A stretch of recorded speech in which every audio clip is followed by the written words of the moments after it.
Setelah laporan atas aksi Hotman Paris yang kerap foto bareng cewek di kolam renang ke Pradi ditolak, Hotman Paris kemudian menyindir balik pengacara yang juga ayah sambung dari Bam Samson itu. Dalam postingannya di Instagram, Hotman Paris menuliskan, "Siapa takut?" Cacian video dansa di screenshot dan disebarkan seolah-olah foto pelukan. Hotman Paris kemudian menegaskan bahwa itu sebagai contoh orang yang tak siap kalah, apalagi sudah menuju ke arah umur 80 tahun.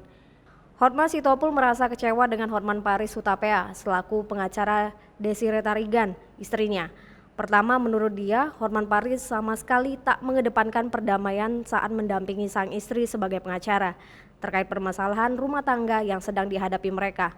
Dasar itulah yang kemudian menjadi alasan Hotma Sitompul mengadukan Hotman Paris ke Dewan Kehormatan Pradi pada April 2021 lalu. Tak hanya itu, Hotma juga mengadukan Hotman Paris yang dinilainya merendahkan martabat sebagai advokat. Menurut Hotma, sebagai seorang pengacara, Hotman mestinya mengutamakan perdamaian saat mendampingi klien.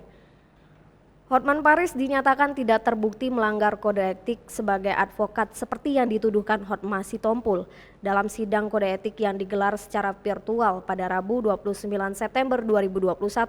Pengaduan Hotma Sitompul terhadap Hotman Paris ditolak.